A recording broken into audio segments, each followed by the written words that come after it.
अब हमरा से भागल ना जाई, बहुत जोर से भूख लागल बा। चली ना बैठ के कुछ खा लिया। अरे हाँ हाँ काहे ना, बिल्कुल। यहाँ कोनो भंडारा नहीं चलत कि बैठ के दू चार पूरी घींचे के चाहत रू। हमरा जोरे भागे आइल बारू तो चलो भागो, नौटंकी मत कर। मरद ना मौगा मरद बारे, अगर ते मरद रहता नु तो हमरा बाप भाई से लड़ के भरुआ के जैसे भगते ना, दोगला कहीं का। सुना ना, तू हमरा के जितना बुड़बक समझता रू उतना हम बानी ना। हमरा माथो पर माधर चोदो नहीं खेली, हमरा cara झूठैला सांस रे। ऐसा लता हमरा के काख में लग गई धीरे। रोका सो कौनो गोली ना चलाई काहे कि ओमे अपन बबियो बिया। ए हमारे नाम है जाबर जुल्फिया, इनके पैर से ही अपना दुनिया। ना भाई जी। सुना ना हमर दू लड़ुआ सार, हम कोनो घास भूसा नहीं खींची पात के उधिया देबो। हर पाहुन बानी पाहुन आ तारा दीदिया के पोती पोती ना हो करे जा भत्तार। उहे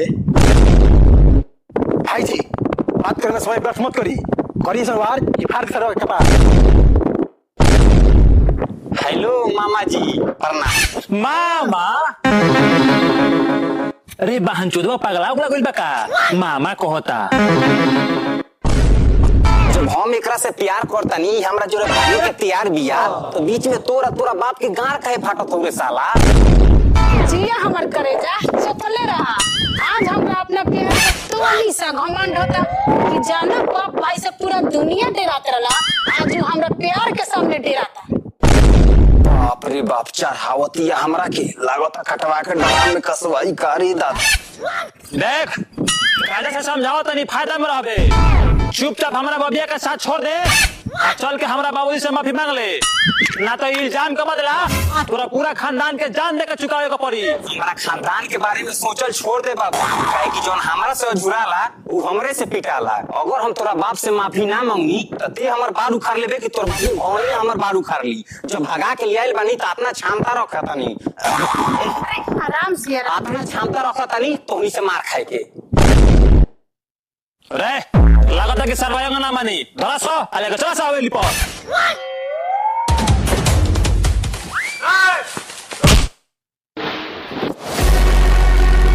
साला दू कौड़ी के छोकरा हमरा बेटी के भगा ले कोशिश करता, अगर सही चलत रही तो हमारा सब पावर पैसा माटी में जाई। हटिया बाबूजी ए साला के अभी कभी गर्दन काट के हमरा चरण पर चढ़ाओ। हानु खोसी बकरी बानी कि काट के अपना चरण पर चढ़ा लेबो। अगर तो हमर ससुर ना रहते नु तो अभी तोरा मुंह में मुंह देतू। सुन बाबूजी ई रौरा ठीक नहीं करो, भला घर के होखे वाला दामाद के एगो के बांध के मारे लगा। चुपचाप यहाँ के रस्सी खोल दी, ना तो हम अपने आप के मार ले। चुप ना बेटी ऐसा मत करो, हम खोला तनी।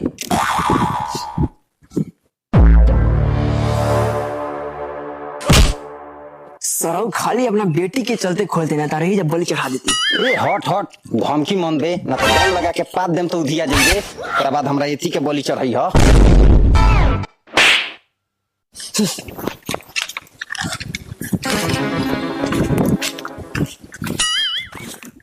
बाबूजी रौरा एक रस्सी खोल के ठीक ना कहनी हो, रौरा एकरा के माफ कर देम लेकिन हम ना करेम। ए सरवा के मारेम आ जरूर मारे, लेकिन मारे से पहले हम ई जानल चाहतनी कि हमरा बहन के फसलक त फसलक कैसे। भैया हम बतावतनी ई हमरा के ना, हम इनका के फसौनी। अगर विश्वास नहीं करत तो आवत दिखावतनी।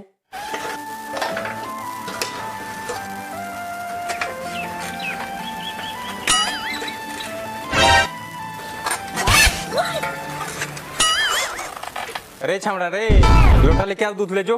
हमर दे जाना हमरा के दूध दे दियो, लौका देखो काम करतनी। मारे मारे माधर चोदो तमला की झुलकिए जइबो। तो सार लोग के खाटी दूध चाहिए मिलावट, ओही में 75 गो ज्ञान चली कि हमर घरवा दे दियो त हमर लाड़वा दे दियो।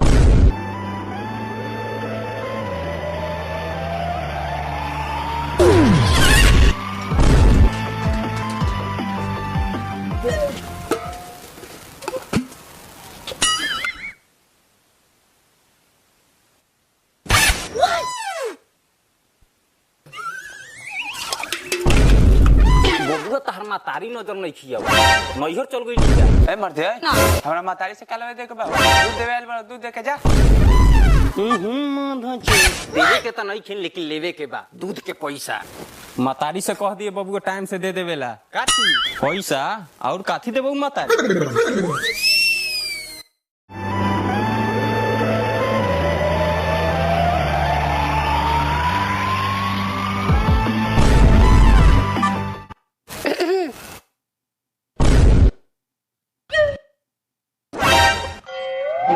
बहुत स्मार्ट लगता रहा करे जा नंबर मिली का।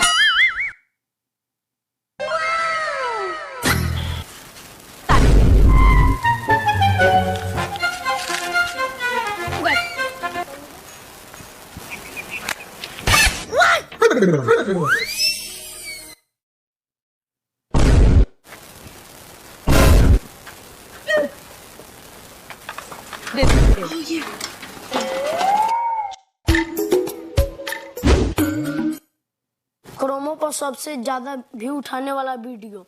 Option A Sunny Leone, option B Mia Khalifa. बउआ के मियां खलीफा के नाम ले लख का। देखो ए लोग के नाम में कुछो नहीं के रखल। हम जौन पढ़ावत तनी ओ पर ध्यान देला के बात बा। आज से 5000 करोड़ साल पहले जब अपना भारत में अंग्रेज आयल रहन सो तो कौन चीज छोड़ के गोल बन से के इस्तेमाल हमनी के आज करनी सो। सर जी कॉन्डम। गंदा बात मत करो। देखो लड़का सब पर गलती पर बात करी। ई साला ई जिगिया का करता ज्यादा कुछो करे हमारा काम बा, लेकिन आज हम कोनो गलती ना करेम। सामने मारी तो बड़का भारी इंसल्टी हो जाएगा। जाता नहीं पहले हम ये प्रणाम कर लियो, का पता खुश हो जाए। बबुआ जी प्रणाम। बताओ आज 2 अक्षर नीमत से पढ़ ले रहता तो घूम घूम के दूध नानू बेचता। अच्छा अब तू हमरा के बतइबो कि हमरा का बेचे के चाहिए या का ना बेचे के चाहिए। विद्यार्थी के मकई में गार लेवे वाला मास्टर। अगर हमरा दूध बेचला से पेट ना भरी नु तो साया साड़ी ब्लाउज बेचे यही गाँव में रउआ कोनो दिक्कत ना। हमारा कोनो दिक्कत नहीं कि तू ला। लेकिन 2 मिनट तनिका हम लड़का के पढ़ा ली ओकरा बाद तोरा से बात करें। अरे पढ़ाइए बाद में ऐसा हूँ तो पढ़ावा लिखावा लड़का कोनो कलेक्टर इंजीनियर ना बनी। ते हमरा के प्रणाम काहे कइले हरे ते हमर रिश्तेदार बारे ना हमरा के ते पढ़ाइले बारे कोनो आपसी हेल मेल बा हमके ई त कबो नहीं के हो सकत। तो प्रणाम काहे कइले हरे। ए बाबू ए बाबू ए देखो मास्टर काहे बारो। ए बाबू मास्टर का हाथ जवल पाप होला। ए बाबू देखो हमरो प्रणाम काहे कइले हरे। अभी बुझाते नहीं खसते प्रणाम काहे।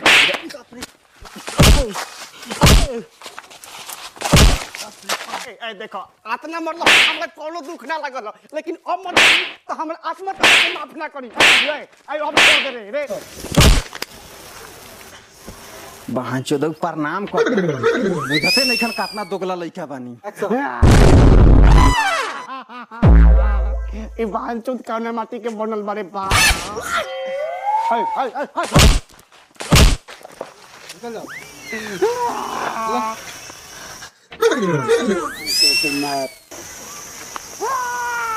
जा जा अभी ले रोते बा।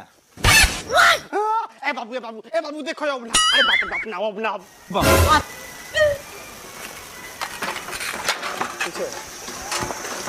बहन चोद हम गान मलावे लेकर के प्रणाम कोई नहीं हटे रे बाप।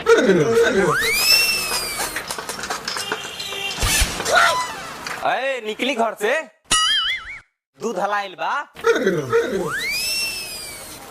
बड़ा टाइम लागल है निकले में। रात वाला काम दिने में होत लखा हाथ भरू बाबा खाली मजाक करे के फेरा में रहें। अरे हम तो मजाके करत नहीं भैया तो कुछ और करत हुई। ये सब छोड़ी दूध दी हमें। ए भौजी जब सब जानते बारू कि 2.5 किलो दूध के उठौनिया बा तो जूजी खातिर ले लू है में एक काम करो हमारा चिटकारी ले अपनी कुछ ढेबुआ ले ले आवा दुहाई में निकले के बा। अरे क्वेश्चन नंबर बानी के भौजाई से तो पैसे लेता नहीं और पैसे लेकर भाई देम का। सुनी ना भौजी ई कोनो 2 थाना ला दूध ना है 4 थाना ला भैंस के दूध रुको पैसा ना देम तो गहकिया सबके जाके हम अपन गार दे। खिसियाई मत हम अपना भतार से भेज दे। तनी फोन लगाई दोगला बात।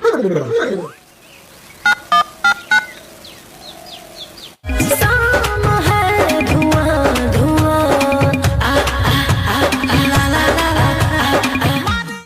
हेलो बोला हो हमर रसमलाई दादू खाई के हाथे हिलाई रौरा खाई आ चाहे गार मराई हमरा इससे कोनो मतलब नहीं खे।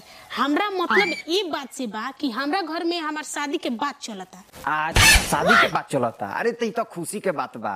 सुनो ना हम टाइम से नेवता लेके पहुंच जाएम। हमरा बाबू ला तनी 8-10 गो पुड़िया में से बांध दी हो।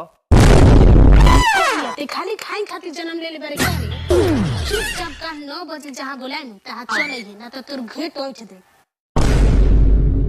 लागत भागे के प्लान उलान बनैले बिया। चलो हम बेगू सरिया ले तनी जैसे रास्ता में मौका मिली का चक्कर 10-15 गो दामाद जी आई तुम सामने आई।